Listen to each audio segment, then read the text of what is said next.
بسم الله الرحمن الرحيم نحمده ونصلي ونسلم على رسوله الكريم وعلى آله وصحبه أجمعين أما بعد محترم حاضرین کرام و عزیز سامعات، السلام علیکم ورحمۃ اللہ وبرکاتہ۔ 20 روزہ اورینٹیشن پروگرام کا یہ تیسرا دن ہے۔ افتتاحی تقریب کے علاوہ یہ تیسرا دن ہے۔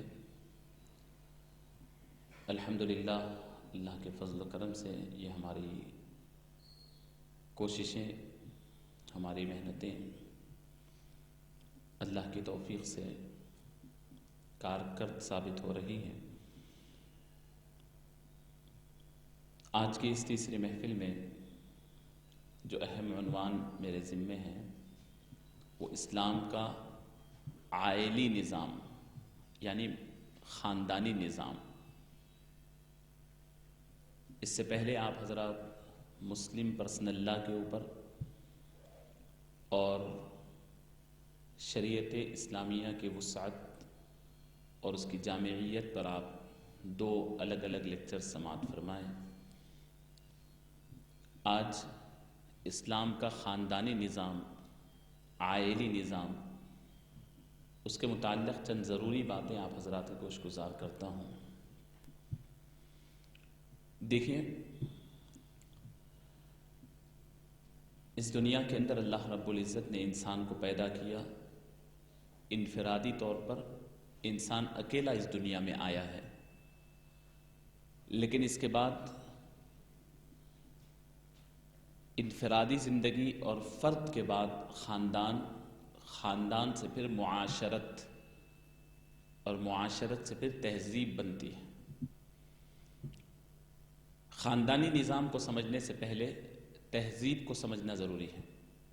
یہ تہذیب کیا چیز ہوتی ہے؟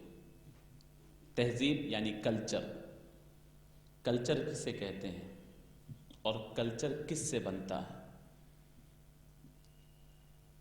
کلچر یعنی مختلف لوگ، مختلف خاندان، مختلف لوگوں سے مل کر جو ایک تہذیب ہوتی ہے اسے کلچر کہتے ہیں۔ یہ کلچرز کی بنیاد ہوتی ہے ایک تھاٹس کے اوپر، فکر کے اوپر ہوتی ہے۔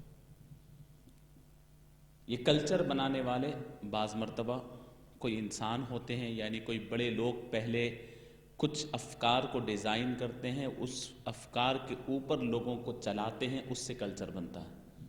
بعض مرتبہ کلچر وہ ہوتا ہے جو لوگ زندگی گزارتے گزارتے خود اپنے سے سیکھ کر کے ایک کلچر بن جاتا ہے۔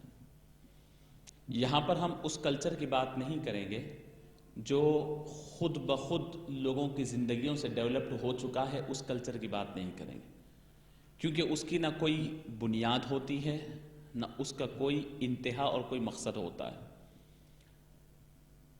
کلچر کی بات، کیونکہ ہم اسلامک کلچر کی بات کریں گے، اسلامی تہذیب کی بات کریں گے، تو اسلام کے مقابل میں اس وقت دنیا میں کون سا کلچر ہے اس کی گفتگو کریں گے۔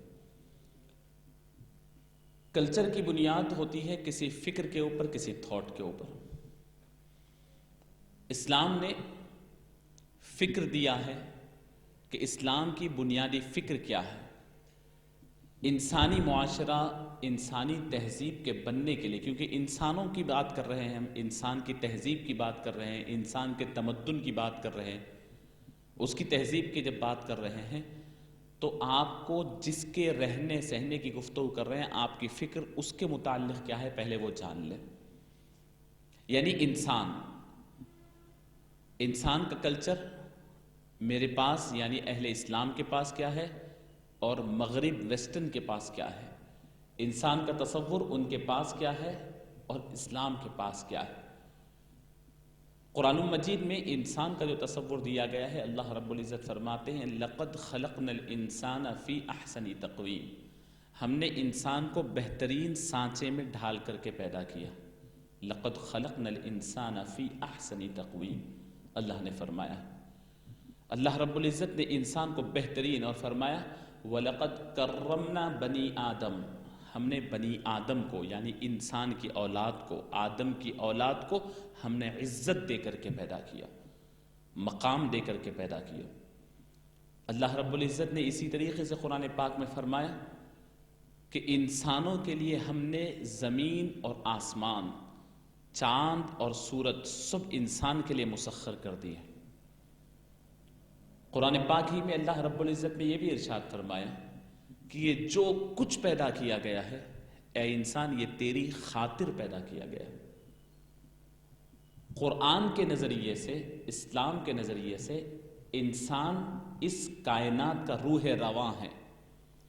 یہ پوری کائنات انسان کے لیے وجود میں آئی ہے، انسان کی خاطر وجود میں آئی، اور اللہ رب العزت نے باضابطہ طور پر بہترین انداز میں انسان کو پیدا کیا، بہترین سانچے میں ڈھال کر کے پیدا کیا، پوری پلاننگ کے ساتھ پیدا کیا۔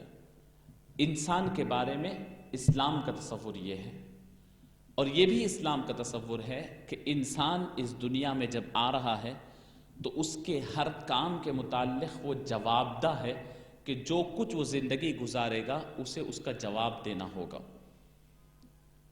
اس کے ہر دن کا، اس کے ہر گھنٹے کی، اس کے مال و دولت کی، اس کی ہر چیز کی اسے اللہ کے پاس جواب دہی ہے، واپس جانا ہے۔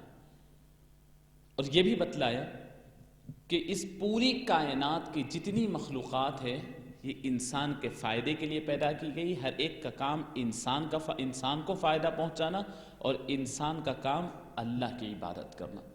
مختصراً یہ کہ قرآن کی نظر میں اور اسلام کی نظر میں انسان کا مقام تمام مخلوقات میں سب سے بڑا ہے۔ اب دوسری تہذیب لے لیجئے جس کو ویسٹرن کلچر ہم کہتے ہیں، عمومی طور پر ان کے پاس انسان کا یہ تصور نہیں ہے۔ وہ لوگوں کی اپنی ایک تحقیق ہے، وہ تحقیق کے مطابق کہتے ہیں کہ یہ انسان کی انتہائی ڈیولپڈ شکل ہے، کہ انسان کی ترقی یافتہ شکل یہ ہے، انسان اس طریقے سے نظر آ رہا ہے۔ ورنہ سابقہ زمانے میں اگر چلے جائیں تو انسان پہلے ایک جانور تھا، اس سے پہلے چلے جائیں انسان بندر تھا، انسان ایک پتنگا تھا، انسان فضاؤں کی آلودگی سے متاثر ہونے والا ایک ذریعہ تھا، ایک ذرہ تھا، اس کے اندر ایک سمندر کے کنارے جھاگ کے جمع ہونے سے پیدا ہونے والا ایک کیڑا تھا، پھر وہ بڑھتے بڑھتے واپس آیا اور پھر ایک جانور بنا جو 4 پاؤں سے چلنے والا تھا، اور آگے آتے آتے وہ اس کے 2 پاؤں اٹھ گئے اور وہ چھوٹے ہوتے ہوتے ہاتھ ہو گئے، اس کی ایک دم بھی تھی، وہ بندر کی طرح تھا، وہ اور آگے بڑھتے بڑھتے اس کی وہ دم بھی جھڑ گئی، اب وہ انسان اس شکل میں ہے، اب آ کر کے وہ کپڑے پہن رہا ہے، اب آ کر کے عمارتیں بنا رہا ہے۔ حقیقت حال تو یہ ہے کہ انسان پہلے ایک جانور تھا۔ انسان کا تصور قرآن میں اور انسان کا تصور ویسٹرن کلچر میں، یہ 2 الگ الگ فکر، تو یہ 2 الگ الگ فکر کے اوپر 2 الگ الگ کلچرز ڈیولپڈ ہوئے ہیں۔ انہوں نے اپنے کلچر کی بنیاد انسان کے ایک جانور ہونے کے لحاظ سے سوچا، تو اسی لحاظ سے اپنے کلچر کو بنایا کہ جانوروں کے اوپر بالکل جتنی، جانور کا کلچر کا مطلب یہ ہوا کہ جانور جو مرضی میں آیا کرتا ہے، اس کے لیے کوئی قانون نہیں ہوتا، اس کے لیے کسی قسم کی کوئی رکاوٹ نہیں ہوتی، حلال و حرام کی تمیز نہیں ہوتی، وہ جو چاہے، جیسے چاہے، جب چاہے، جس کے ساتھ چاہے کرتا ہے۔ جانوروں میں یہی ہوتا ہے کہ جس کے پاس پاور زیادہ ہو وہ اپنے کمزوروں کے اوپر ظلم کر سکتا ہے، کرتا ہے، جس کے پاس طاقت زیادہ ہے، جو پہلے سے پاورفل ہے، وہی انداز چلتا ہے۔ کم و بیش یہی انداز عرصے دراز تک دنیا کے اوپر چلتا رہا، اور یہی دنیا کے اوپر چلتا رہا کہ جس کے پاس پیسہ ہے، دولت ہے، طاقت ہے، وہ دوسرے انسانوں کو غلام اور باندی بنا کر، اپنے پاس قید بنا کر، ان کے گلوں میں زنجیریں ڈال کر، ان کے پاؤں میں بیڑیاں ڈال کر بند کر کے رکھتے تھے۔ یہ کلچر دنیا میں رہا، اس لیے کہ انہیں معلوم ہے کہ انسان پہلے جانور ہی تھا۔ جیسے جانور کو رکھتے ہیں، کسی بندر کو رکھتے ہیں، کسی آپ جانور کو اپنے پاس پالتو جانور کو رکھتے ہیں، بالکل اسی طریقے سے انسان کا استعمال بھی ہوا کرتا تھا۔ مابہل امتیاز اس کے اندر جو تھا وہ صرف طاقت تھی، قوت، پیسہ، اس کے علاوہ کوئی چیز نہیں تھی۔ اگر کوئی انسان ایک جگہ سے دوسری جگہ راستہ بھٹک جائے تو لوگ اسے پکڑ کر کے بیچ ڈالتے تھے، ایک انسان دوسرے انسان کو بیچ دیتا تھا۔ ایسے ہی ان کی تہذیبیں ڈیولپڈ ہوئی، تو اس کے اندر جیسے انسان کے پاس، جانور کے پاس ماں بہن کی تمیز نہیں ہوتی، بیٹی اور بیوی کی تمیز نہیں ہوتی، یہ تمام چیزیں ویسٹرن کلچر میں آج بھی روا ہے اور آج بھی جاری ہے، اس کی چند شکلیں۔ اس کے برخلاف اگر اسلام کو لیا جائے تو اسلام پہلے ہی سے یہ تصور دے دیا ہے کہ ایک انسان چاہے کتنی ہی غربت کے اندر، ایک جھوپڑی کے اندر یا ایک فٹ پاتھ کے اوپر بھی اگر پیدا ہو تو وہ انسان ہے، اسی طریقے سے اس کا احترام کیا جائے گا جیسے ایک محل کے اندر پیدا ہو تو اس کا احترام کیا جائے گا۔ جب انسان زمین میں پیدا ہوتا ہے تو پورے حقوق کے ساتھ پیدا ہوتا ہے، پورے رائٹس کے ساتھ پیدا ہوتا ہے، اس کے باضابطہ حقوق ہے، اس کی عزت کی جائے گی، اس کا احترام کیا جائے گا، اس کے جو حقوق ہے، رائٹس ہے، اسے ضرور دیا جائے گا۔ اس کے حق اگر کوئی سلب کرتا ہے تو وہ مجرم قرار پائے گا۔ اسلام کا یہ تصور ہے۔ اللہ رب العزت نے قرآن پاک میں مختلف جگہ پر فرمایا۔ تو بنیادی طور پر عرض یہ ہے کہ اسی لیے اسلام کا جو کلچر ہے، اسلام ایک پورے کلچر کا نام ہے، صرف عبادتوں کا نام اسلام نہیں، پورے کلچر یعنی آپ کی خاندانی زندگی ہو، آپ کی سماجی زندگی ہو، آپ کی اقتصادی فائنینشیل زندگی ہو، آپ کے اپنے کاروبار ہو، آپ کی دیگر جتنی چیزیں ہیں وہ تمام کے تمام اس لیے کہ آپ انسان ہیں، ہر ایک سے جدا اور انتہائی اعلیٰ ترین آپ کی ہونی چاہیے، کیونکہ انسان پوری کائنات میں اللہ کا تصور یہ دیا گیا، اللہ نے یہ دیا ہے، تقریباً کم و بیش 18,000 سے زائد مخلوقات گنائے جاتے ہیں۔ فرمایا ان تمام مخلوقات میں اللہ نے اس زمین پر اپنا خلیفہ اور جانشین انسان کو بنا کر پیدا کیا۔ جانشین اور خلیفہ کا مطلب کیا ہوتا ہے؟ نائب، اللہ کا نائب، اللہ کا خلیفہ، اللہ کا جانشین، یعنی وہ پورے رائٹس جو اللہ رب العزت کے اس کائنات پر چلتے ہیں، اللہ رب العزت نے انسان کو بھی وہ عطا کیا، لیکن شرط رکھ دی۔ وہ کون سی ایسی چیز اس پوری دنیا کے اندر ہے جو انسان اپنے فائدے کے لیے معلوم ہونے کے بعد استعمال نہیں کرتا ہے؟ بڑی سے بڑی مخلوق ہو، چھوٹی سے چھوٹی مخلوق ہو، آسمان بڑی مخلوق ہے لیکن انسان اپنے فائدے کے لیے اس کو استعمال کرتا ہے، فضاؤں کو استعمال کرتا ہے، سورج کی شعاؤں کو استعمال کرتا ہے، چاند کی چاندنی کو استعمال کرتا ہے، زمین کی پوری وسعتوں کو اپنے لیے استعمال کرتا ہے۔ کوئی ایسی مخلوق نہیں، سمندر کی ٹھاٹے مارتی ہوئی موجوں کو بھی انسان اپنے لیے استعمال کرتا ہے۔ گویا کہ اللہ نے فرمایا ہے کہ ہم نے تمہیں خلیفہ بنا دیا، جانشین بنا دیا، ہماری نیابت تمہیں دے دی۔ تو آپ کو پتا ہے کہ جس کو نیابت دی جاتی ہے، جس کو خلیفہ اور جانشین بنایا جاتا ہے، اس کے اتنے پروٹوکول بھی ہوتے ہیں، ایسے ہی نہیں پیدا ہوا، ذمہ داری کے ساتھ پیدا ہوا۔ پوری کائنات کو پتا ہے کہ یہ اللہ کے جانشین ہیں، خلیفہ ہے، نائب ہے اللہ کے۔ تو پھر انسان کا جو پروٹوکول ڈائری جو آئی ہے وہ اللہ نے خود ڈیزائن کر کے بھیجی، خود اللہ نے بھیجی، کیونکہ تم میرے ہو، دنیا میں تم جو کچھ کریں گے میرے نائب کی حیثیت تمہاری ہے۔ دنیا کی پوری مخلوق کچھ بھی کر لے مجھے پرواہ نہیں ہے، تم اگر کچھ کریں گے تو تمہارے اچھے کرنے پہ ثواب دوں گا، اگر کچھ برا کرو گے تو اس کا عذاب دوں گا، اس لیے کہ تمہیں وہ پوزیشن دیا، سب کچھ کر رہے ہیں پرواہ نہیں، تم میرے اپنے ہیں، میرے جانشین ہیں، تمہاری برائی گویا کہ میرے لیے تکلیف دہ ہے، میرے نمائندے بن کر گئے ہیں۔ جیسے کسی ملک میں ایک ایمبیسڈر کے طور پر جاتا ہے تو پوری ملک کا نمائندہ ہوتا ہے، تو اللہ رب العزت کے انسان اس دنیا میں نمائندہ، اللہ کا جانشین و خلیفہ ہے، اسی لیے فرمایا تم میرے ہو جاؤ، میں پوری کائنات کو تمہارا کر دیتا ہوں۔ تو یہ ہماری جو پروٹوکول ڈائری جو آئی ہے، ہم یہ مانتے ہیں، خصوصیت سے مسلمان یہ مانتے ہیں۔ اللہ فرماتے ہیں اس دنیا میں تمہیں رہنے کا طریقہ میں بتلاتا ہوں، زندگی گزارنے کا طریقہ میں بتلاتا ہوں، تم اپنی مرضی سے نہ چلو۔ جس طریقے سے کوئی اعلیٰ عہدے پر آج کوئی گورنر یا کوئی سی ایم یا کوئی اپنے اعلیٰ عہدے پر چلا جاتا ہے تو اس کو اپنی مرضی سے چلنا نہیں ہوتا، اس کی سیکیورٹی جو باڈی ہوتی ہے وہ جس چیز کو ڈیزائن کر کے بتلاتی ہے اسے اس کو فالو کرنا پڑتا ہے۔ یہ اس لیے نہیں ہوتا کہ وہ مجبور ہے، بلکہ اس لیے ہوتا ہے کہ اس کی حفاظت اور وہ پوری ملک کے لیے بڑا اہم ترین ہے۔ اللہ نے انسان کو وہ مقام دیا ہے، اللہ نے انسان کو وہ شرف دیا ہے، اور فرمایا ہے کہ تمہاری زندگی کا صبح و شام لمحہ لمحہ میں لکھتا ہوں اور میں بتلاتا ہوں، کیونکہ تم میرے جانشین ہو تو زمین پر میری مرضی کے مطابق تمہیں چلنا ہے۔ اور یہ پورا اسلام کا نظریہ ہے، پوری ہماری خاندانی زندگی، پوری ہماری تہذیب اور کلچر کا نچوڑ یہ ہے کہ ہم اپنی مرضی پر نہیں چل سکتے، ہم اپنے آپ کو اللہ کے حوالے کر دیے۔ یہاں دیکھیں کہ جب کوئی اسلامی خلیفہ بھی ہو جاتے تھے، ایک آدمی عام طور پر ہے تو وہ اپنے گھریلو زندگی کے ٹائم ٹیبل اپنے لحاظ سے ڈیزائن کر سکتا ہے، اپنے بیوی بچوں کے ساتھ رہ سکتا ہے، لیکن جب وہ عوام کے لیے اپنی زندگی مختص کر لیتا ہے تو اس کی زندگی عوامی ہو جاتی ہے، وہ جب چاہے جو چاہے اپنی مرضی سے نہیں کر سکتا جیسے دوسرے لوگ کرتے ہیں۔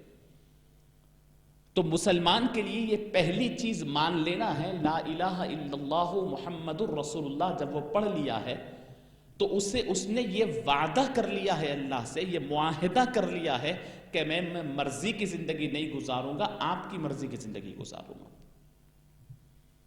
اس کے بعد اگر آپ دیکھیں یہ تہذیب ہماری، اس کے بعد اللہ فرماتے ہیں کہ اب دیکھو تمہیں ہم بڑے مقام دے کر کے پیدا کیے، ہمارا خلیفہ بنا کر کے پیدا کیے، ہماری تمام قوتیں ہم تمہارے اندر تھوڑی تھوڑی دے کر کے پیدا کیے، اور تمہارے آنے سے پہلے تمہاری زندگی گزارنے کے طریقے اتار کر کے پیدا کیے، پروٹوکول بنا کر کے پیدا کیے۔ یہ سب کچھ ہم نے پیدا کیا ہے، کیوں؟ تاکہ تمہاری زندگی پہ کوئی انگلی نہ اٹھا سکے، تمہاری زندگی صاف ہو، شفاف ہو، پاکیزہ ہو، محبت بھری ہو، اختلافات سے دور ہو، رنجشوں سے دور ہو۔ یہ اللہ کا مقصد ہے، یہ مقصد اللہ رب العزت کا ہے۔ اسی لیے اسی مقصد کے تحت یہ پوری تہذیب جو اسلامی تہذیب ہونی چاہیے، اسلامی تہذیب کی تمام بنیادیں قرآن پاک اور حدیث کے اندر اسی کے اوپر ڈالی گئی ہیں۔ شیطان کی کوشش یہ ہوتی ہے کہ جو اللہ نے پروٹوکول انہیں دیا ہے، جو چیزیں انہیں دیا ہے، جو احکام انہیں دیا ہے، میں اس سے ان کو دور کر دوں، یہ باوجود یہ کہ اللہ کے منظور نظر ہونے کے باوجود اللہ کی نگاہ سے گر جائے۔ یہ شیطان کا مقصد ہوتا ہے۔ تو یہ ہمیں اسلامی تہذیب کی بنیاد میں نے آپ کے سامنے عرض کی، اور دوسری تہذیب ہے ویسٹرن کلچر، جو آپ کے سامنے پورے طور پر آیا ہے، جس کے اندر کسی قسم کی کوئی تمیز نہیں ہوتی۔ آج بھی پاورفل آدمی جو ہوتا ہے اسی کی اجارہ داری ہوتی ہے، جس کے پاس پیسہ ہو اسی کا سب کچھ ہوتا ہے، جس کے پاس تعلقات ہو اسی کا سب کچھ ہوتا ہے۔ آج پوری دنیا میں یہ دو تہذیبوں کا ٹکراؤ چل رہا ہے، یہ دو تہذیبیں ایک دوسرے سے متصادم ہیں، ایک ویسٹرن کلچر اور دوسرے اسلامک کلچر۔ ویسٹرن کلچر کے مقابلے میں سوائے اسلامی تہذیب کے کوئی تہذیب اس کے مقابلے میں ٹھہری ہوئی نہیں ہے۔ اب اسلامی کلچر کے اندر بھی بہت ساری چیزیں ویسٹرن کلچر کی داخل ہو چکی ہے۔ اسلامک کلچر جو قرآن میں موجود ہے، جو حدیث میں موجود ہے، وہ محفوظ ہے، جو ہماری عملی زندگی میں ہے ہم نے بہت ساری چیزوں کو ان سے اڈاپٹ کر لیا ہے اور ان سے متاثر ہو کر اس پہ عمل کرنا شروع کر دیا ہے۔ جتنے پرابلمز ہماری تہذیب کے اندر نظر آ رہے ہیں وہ تمام کے تمام دیگر تہذیب کو فالو کرنے کی وجہ سے، ان کو اپنانے کی وجہ سے ہیں۔ یہ ہو گئی تہذیب کی بات۔ اب اس تہذیب کو پوری دنیا کے اندر قائم کرنا ہے، اس کے لیے اسلام بیسک طور پر بالکل بنیادوں سے کام کرتا ہوا آیا۔ تہذیب کی بنیاد کس پہ ہوتی ہے؟ فرد کے اوپر ہوتی ہے۔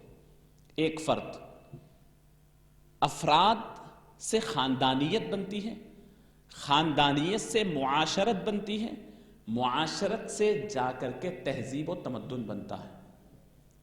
ابتدا ہوتی ہے فرد سے، ایک پرسنالٹی سے، فرد جا کر خاندانیت ہوتی ہے، خاندانیت سے معاشرت، یعنی معاشرت کسے کہتے ہیں؟ 10 لوگ آپس میں مل کر کے رہے، اس کے بعد بنتا ہے تہذیب۔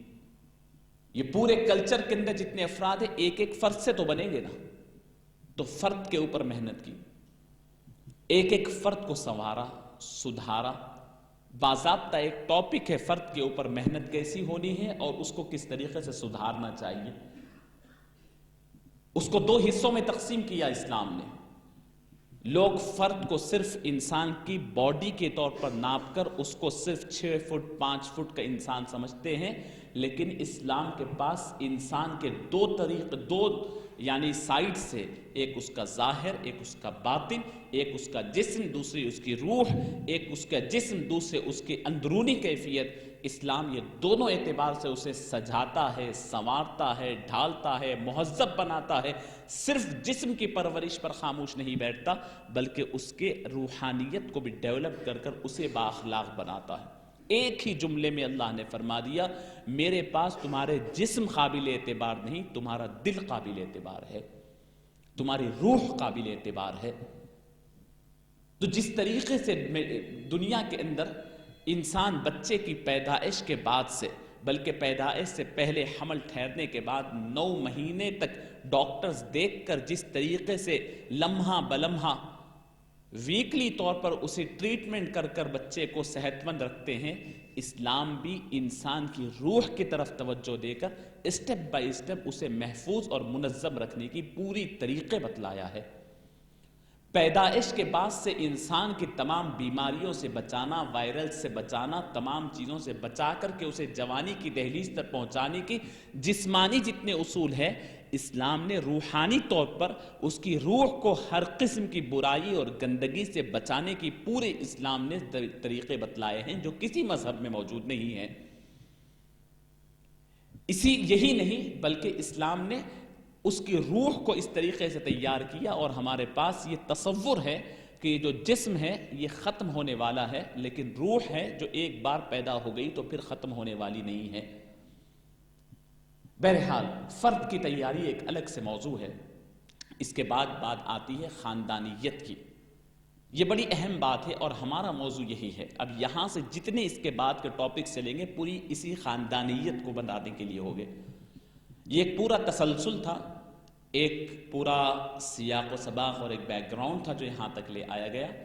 یہاں سے فرد اپنی جگہ ہے۔ فرد کی جب اصلاح ہوتی ہے، جب ایک فرد ایک جگہ پر ایک خاندان میں ڈیولپ ہو رہا ہے، اچھے ماحول میں، اچھی سوسائٹی میں، اس کے اندر آپس میں محبتوں کو دیکھتے ہوئے، ایک دوسرے کو برداشت کرتے ہوئے، کسی کی تکلیفوں اور کسی کی یعنی دی ہوئی ضربوں کو معاف کرتے ہوئے، ایثار و قربانیاں دیتے ہوئے، بڑوں کا ادب اور چھوٹوں پر شفقت کرتے ہوئے، عبادتوں میں ہر ایک میں للہیت اور اللہ رب العزت سے رابطہ جوڑتے ہوئے، بدگمانیوں سے بچتے ہوئے، جھوٹ، غیبتیں اور چغلیوں سے بچتے ہوئے، حیا اور پاک دامنی سے بچتے ہوئے ایک انسان اپنے آپ کو ایک طرف تیار کر رہا ہے، مرد اسی طریقے سے ان تمام کیریکٹرز کے ساتھ ایک عورت اپنے آپ کو تیار کر رہی ہے۔ یہ دونوں جگہ پر یہ تصور مشترک ہے کہ مجھے بھی اللہ کے پاس جواب دینا ہے، اس عورت کو بھی اللہ کے پاس جواب دینا ہے۔ تو فرماتے ہیں کہ اس طریقے سے فردوں کو جمع کرو، افراد کو تیار کرو اپنے گھروں میں، تاکہ یہ دو فرد اللہ کی مرضی سے جب ایک جگہ ملیں گے تو یہ خاندان بنے گا، اور جب خاندان کے یہ دو فرد انتہائی پاکیزہ ہوں گے تو پھر ان کے ذریعے پیدا ہونے والی نسلوں میں پاکیزگی آئے گی اور اس کے اندر محبت و الفت اور پاکیزہ خاندان ڈیولپڈ ہوگا۔ اور ایک نہیں، ایسے خاندان در خاندان پاکیزہ ہوں گے تو پورا کلچر پاک اور صاف ہوگا۔ اللہ نے فرمایا یا ایھا الناس انا خلقناکم من ذکر و انثی وجعلناکم شعوبا وقبائل لتعارفوا، اے لوگو انا خلقناکم، ہم نے تمہیں پیدا کیا، من ذکر و انثی، ایک مرد اور ایک عورت سے پیدا کیا۔ یہ تصور دیا ہے کہ تمہیں ایک مرد اور ایک عورت سے پیدا کیا ہے، مرد الگ ہے، عورت الگ ہے، ان دونوں کے جمع ہونے کے بعد اللہ نے پیدا کیا ہے۔ یہ پورا خاندان کی بنیاد بتلائی، پوری تہذیب کی بنیاد بتائی، پوری انسانیت، پوری دنیا کی بنیاد کیا ہے؟ یہ میاں بیوی کا رشتہ ہے۔ فرد کے تیار ہوئے حضرت آدم، حضرت حوا، یہ دو سب سے پہلے انسان تھے جن کے رشتے ازدواج کے بعد اللہ رب العزت نے پوری انسانیت کے وجود میں لایا، تو پہلے فرد کو تیار کرو، یہ اسلام سکھاتا ہے۔ عائلی زندگی اور خاندانی زندگی کی بنیاد افراد کی تربیت اور افراد کی یعنی پاکیزگی کے اوپر ہے۔ جب یہ دو الگ الگ فرد ایک جگہ جمع ہوں گے تو اسے کہا جائے گا رشتے ازدواج، رشتے نکاح، اسے کہا جائے گا خاندان، اسے کہا جائے گا مناکحت۔ اگر یہ دونوں میں سے کسی ایک پارٹ کے اندر بھی کوئی خرابی ہو، کسی ایک پارٹ کے اندر بھی کسی چیز سے کوئی کمی ہو، تو پھر آپ کو معلوم ہے کہ نتیجہ کیا ہوگا۔ کمی تھوڑی بہت اگر کوئی نقصان ہو، تھوڑا بہت اگر کوئی پرابلم ہو، تو پورے ذرائع ہے کہ اسے سدھارنے کے۔ اگر بہت بڑا پرابلم ہو تو اس کے اثرات اولاد در اولاد در اولاد میں ہوتے ہیں، اس کی وجہ سے پوری سوسائٹی بگڑتی ہے، پوری سوسائٹی خراب ہوتی ہے۔ اللہ رب العزت نے اسی لیے فرمایا۔ اور ایک بات ایک بڑی فقہ کے کتاب میں لکھا ہے، حضرت آدم سے لے کر کے آج تک اور آج سے لے کر کے قیامت تک کوئی اگر عبادت مسلسل چلتی ہوئی آئی ہے اور قیامت تک چلے گی تو وہ دو ہی ہے، ایک ایمان، دوسرے نکاح۔ اسلام نے نکاح کو عبادت قرار دیا۔ ضرور اس کے اندر انسان کی جذبات اور انسان کی خواہشات کی تکمیل ہوگی، ضروریات کی تکمیل ہوگی، لیکن یہ ضروریات کی تکمیل کو اسلام نے ایک ایسا سانچہ پہنایا، ایک ایسی شکل دی کہ اسے مکمل عبادت قرار دیا۔ بلکہ فرمایا کہ امام شافعی رحمۃ اللہ علیہ کے پاس تو اگر کوئی آدمی شادی شدہ ہے تو اسے نفل روزہ اور نفل نماز سے بہتر یہ ہے کہ وہ اپنی ازدواجی زندگی اچھی طریقے سے گزارے۔ اگر کوئی بیوی اپنے شوہر کے ساتھ، شوہر اپنی بیوی کے ساتھ خوشگوار زندگی گزارنے کی کوشش کر رہا ہے تو اسے نفل نماز پڑھنے سے زیادہ ثواب اسے اللہ عطا فرمائے گا۔ اسلام میں رشتے نکاح ایک عبادت ہے۔ یہی نہیں بلکہ نبی کریم صلی اللہ علیہ وسلم نے فرمایا، جو آدمی سچے دل سے اپنی نگاہوں کی حفاظت، اپنی خواہشات کی یعنی نگاہوں کی حفاظت اور عزت و عصمت کی حفاظت کی خاطر نکاح کرتا ہے تو وہ آدھے ایمان کو تکمیل کر لیا۔ آپ اس کو غور فرمائیں کہ آدھے ایمان میں کیا کیا چیزیں داخل ہیں۔ آپ کا جہاد ہو، حج ہو، روزہ ہو، زکوٰۃ ہو، نماز ہو، دن تمام کے تمام کام ہو، اخلاقیات ہو، کردار ہو، کیریکٹر ہو، آپ جتنی کچھ عبادتیں گنا دیجئے، وعظ و تقریریں ہوں، بیانات ہو، دعوت و تبلیغ کے کام ہو، بڑے بڑے اجتماعات ہو، پوری کام، ہجرت ہو، ہر چیز کو آدھے کام میں داخل کیا اور آدھا ایمان مکمل طور پر صرف نکاح کو قرار دیا۔ نصف ایمان۔ تو ایک طرف اتنی وزندار عبادتیں اور ایک طرف نکاح۔ مطلب کیا ہوا؟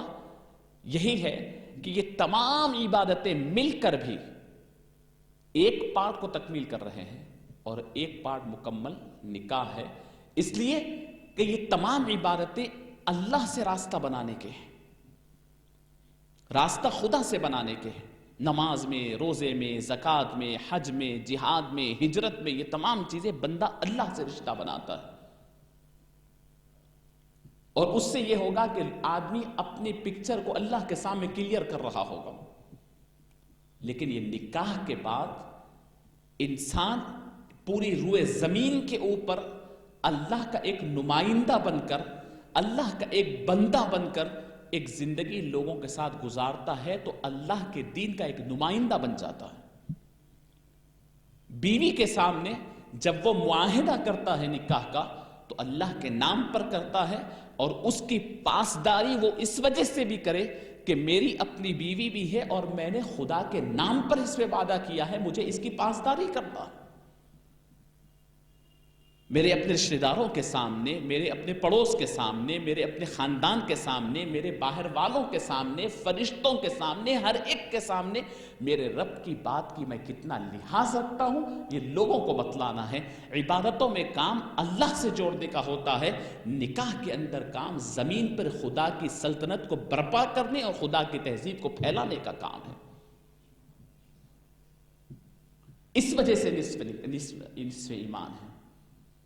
اور شیطان نماز پڑھتے وقت جتنے وسوسے ڈالتا ہے، تو آپ کو پتہ ہے شیطان ایمان کا دشمن ہے، ایمان کا دشمن ہے، مومن کا دشمن ہے۔ تو نماز، روزہ، زکوٰۃ، حج، جہاد، ہجرت، دعوت و تبلیغ کے کام، یہ تمام کاموں میں جتنی رکاوٹ اور جتنے وسوسے ڈالے گا شیطان، اتنے تمام کے تمام مل کر کے ایک رشتے ازدواج کو توڑانے اور اس کو نکاح میں خلل ڈالنے کے لیے ڈالتا ہے شیطان۔ اسی لیے نماز کے متعلق دیکھیں، پورے قرآن میں نماز کے پورے مسائل نہیں ملیں گے، نماز کی پوری کیفیت نہیں ملے گی، حج کی پوری کیفیت نہیں ملے گی، زکوٰۃ کے پورے مسائل نہیں ملیں گے، لیکن تقریباً کم و بیش مسائل نکاح کے اللہ رب العزت نے پورے قرآن میں صاف صاف بیان فرمایا۔ یہ بہت اہم مسئلہ ہے، یہ بہت اہم مسئلہ ہے، اور یہی وہ بنیاد ہے۔ آج پوری دنیا کے اندر خاندانی نظام جیسے مسلمانوں کے پاس ہے ویسے کسی کے پاس نہیں ہے۔ ہمارے پاس میرا اپنا خاندان نہیں، آپ دیکھیں پیڑھی در پیڑھی تک اوپر چلے جائے، آزو بازو چلے جائے، ننیال ددیال کے کتنی دور دور دور دور کے رشتے بھی ہمیں یاد بھی ہوتے ہیں، ہم ان کا احترام بھی کرتے ہیں۔ اور آج ویسٹرن کلچر کے ماننے والوں کے پاس ان کے باپوں کا پتہ نہیں ہے، ان کے بھائیوں کا پتہ نہیں ہے، ان کے قریبی رشتوں کا پتہ نہیں ہے۔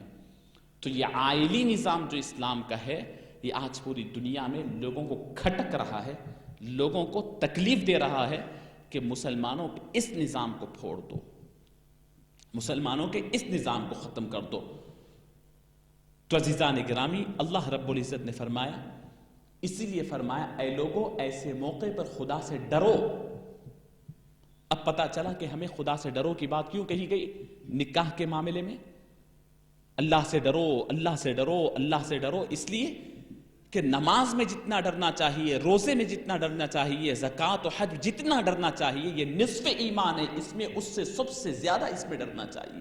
یہ سب سے خطرے کی چیز ہے۔ آپس میں معاشرت مل کے رہنا ہے، کیونکہ آپ اللہ کے نام پہ جمع ہوئے۔ تو یہ اسلام کا عائلی نظام جو ہے، عائلی نظام یعنی خاندانی نظام، تو خاندان بنتا ہے میاں بیوی سے سب سے پہلے۔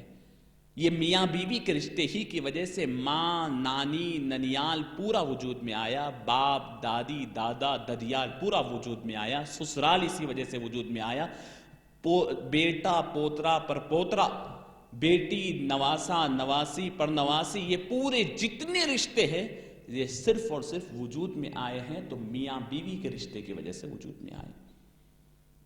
اور اس کی بنیاد یہی ہے، آپ روٹس میں اگر چلے جائے، فرد کو تیار کیجئے، پرسنالٹی کو تیار کیجئے، پرسنالٹی تیار ہوگی تو خاندان بہتر بنے گا، خاندان بہتر بنے گا تو اس کے ذریعے آپ پوری سوسائٹی کو سنوار سکیں گے۔ ہم دیگر چیزوں کی طرف تو توجہ دیتے ہیں، لیکن اس کو مکمل طور پر ہم ایک کلچرل کام سمجھتے ہیں، ایک سوسائٹی کا ایک رسمی کام، ایک ضرورت کی تکمیل سمجھتے ہیں، بلکہ اسلام کے تصور میں نکاح ایک عبادت ہے۔ کتنا اہتمام آپ عبادت کے لیے کرتے ہیں، وہ عبادت بتلایا گیا، بلکہ عبادت سے بڑھ کے بتلاؤں، عبادتوں میں بھی شاید ہی کسی عبادت کو حضور نے یہ فرمایا ہے کہ یہ میری سنت ہے۔ نکاح کے بارے میں فرمایا یہ میری سنت ہے، میرے سے پہلے تمام انبیاء کی سنت ہے، نکاح کو اپناؤ، یہ نکاح نصف الدین ہے فرمایا۔ چاہے ہمیں سمجھ میں آئے یا نہ آئے، ہمیں اس اہتمام کے ساتھ نکاح کو لینا ہے۔ بہرحال عزیزان گرامی، یہ چند خاندانی نظام اور اسلام کا عائلی نظام سے متعلق چند ضروری باتیں میں نے آپ کے سامنے رکھا۔ کل انشاءاللہ نکاح کی شرائط، نکاح کی تفصیلات، نکاح کے اندر کیا چیزوں کا ملحوظ رکھنی چاہیے جو ہے میں انشاءاللہ کل آپ کے سامنے بیان کروں گا۔ اب انشاءاللہ جناب طہور الدین صاحب انشاءاللہ اپنی کلاس لیں گے۔ اللہ رب العزت سے دعا ہے کہ رب العالمین ہمیں عمل کی توفیق نصیب فرمائے۔ وآخر دعوانا الحمدللہ رب العالمین۔